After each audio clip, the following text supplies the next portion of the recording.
গেল 14 ফেব্রুয়ারি গণমাধ্যমে প্রচারিত উখিয়ায় রাতের আধারে দেওয়াল ভেঙে টিন কেটে ডাকাতি, হাত পা বেঁধে ফেলে রেখে যায় দুই কিশোরীকে শিরোনামে প্রকাশিত সংবাদটি মিথ্যা ও সাজানো নাটক দাবি করে প্রতিবাদ জানিয়েছেন জাফর আলমের গর্ভধারিণী মা নূরজাহান বেগম, স্ত্রী আজবাহার বেগম ও শ্যালক আফাস উদ্দিন। তাদের দাবি, উদ্দেশ্য প্রণোদিতভাবে তাদের নামে মিথ্যা অভিযোগ তোলা হয়েছে, যা হাস্যকর, সম্পূর্ণ ভিত্তিহীন, মিথ্যা, বানোয়াট ও উদ্দেশ্য প্রণোদিত। মূলত জায়গা সংক্রান্ত ঝামেলায় মামলা দায়েরের পরেও কোণঠাসা করতে না পেরে মিথ্যা নাটক সাজিয়ে ঘায়েল করার অপচেষ্টা চালানো হচ্ছে বলে জানান তারা। এ বিষয়ে আজবাহার জানান, আমার স্বামী প্রবাসী হওয়ায় এবং আমার বড় কোনো ছেলে না থাকায় আমার বাড়ির বাজার সংশ্লিষ্ট বিষয় থেকে শুরু করে সব কিছু আমার ছোট ভাই আফাস দেখভাল করে থাকে, কিন্তু প্রতিপক্ষ তাকে ঘায়েল করার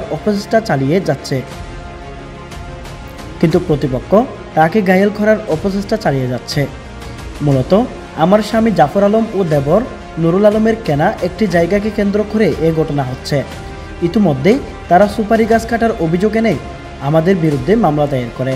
পরবর্তীতে ওই মামলায় আমরা জামিন লাভ করি, কিন্তু তাদের 6 থেকে 7 জন আমার উপর অতর্কিত হামলা করে গুরুতর আহত করে, মাথায় সজোরে আঘাত করে, এছাড়াও আমার বাড়ির আঙ্গিনায় ভাঙচুর করে। এ নিয়ে আমি হাসপাতালে 5 দিন ভর্তি ছিলাম।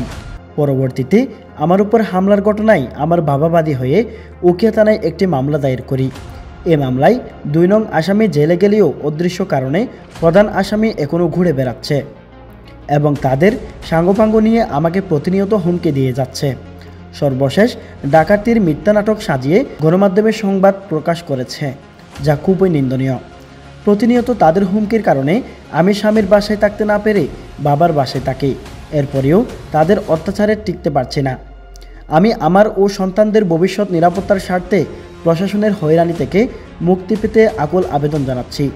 এ বিষয়ে আফাস উদ্দিন বলেন, গত 3-4 বছর ধরে তার বোনের স্বামী জাফর আলম ও তার ভাই নুরুল আলমের মধ্যে জমিজমা নিয়ে পারিবারিক দ্বন্দ্ব চলছে। এ দ্বন্দ্বের জেরে নুরুল আলম ও তার পরিবার বারবার আফাস উদ্দিন ও তার বোন আজবাহারের পরিবারের বিরুদ্ধে ষড়যন্ত্র করছে বলে অভিযোগ করেন। এর আগেও নুরুল আলমের পরিবার তাদের বিরুদ্ধে একটি মিথ্যা মামলা দায়ের করেছিল, যা আইনি লড়াইয়ের পর তারা জামিনে মুক্তি পায়। তিনি আরও বলেন, 10টার সময় বাড়ি থেকে বাইর হয়ে আমার নিজ বাড়ি লম্বরিপাড়া থেকে আমি কুটবাজার উদ্দেশ্যে চলে আসি ব্যবসায়ীর উদ্দেশ্যে। তো আমি ব্যবসায়ীর উদ্দেশ্যে চলে আসি 14 তারিখ রাতে। আমি 15 তারিখে সন্ধ্যার পরে বাসায় ফিরি, সবাই বরাতের দিন।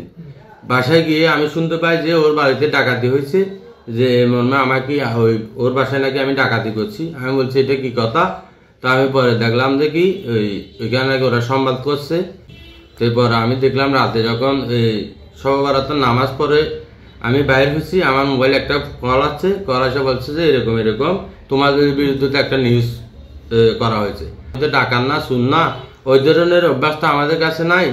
তো ওরা আমাদেরকে যেহেতু বাঁচাইতে পারতেছে না, বিভিন্নভাবে ওরা আমাদেরকে ডাকাতি বলে, চুরি বলে বিভিন্নভাবে হুমকি ধমকি দিয়ে আমার বোনকে ওদের বাসা থেকে তাড়িয়ে দেওয়ার জন্য, আমার বোনের যাবতীয় সম্পদগুলো ওরা বাগবন্টন করে খাওয়ার জন্য ওরা এভাবে মিথ্যা অপবাদ দিয়ে আমার বোনকে হয়রানি করতেছে। আমার নিজের ও পরিবারের নিরাপত্তা চেয়ে জাফর আলমের শিশু সন্তান বলেন, আমরা স্কুলে গেলে আমাদেরকে হুমকি দেয়, অনেক বই দেখায়।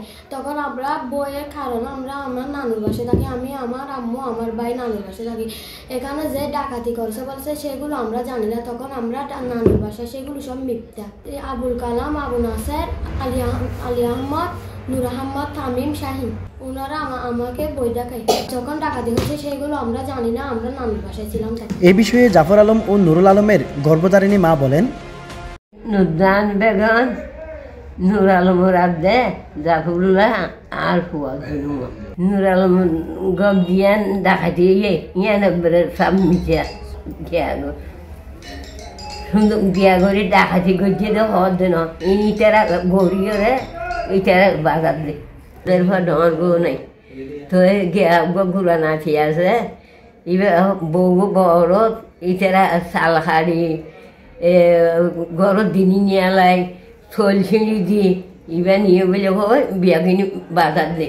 আর বাইফো তখন কোনো আর বাইফো তো গরত আর বাইফু তো আইসি বলে হই ডাকাতি করার বলে হই তো দুই একদিন বাজার দিকে এদিকে এই ঘটনার জেরে এলাকায় উত্তেজনা তৈরি হয়েছে।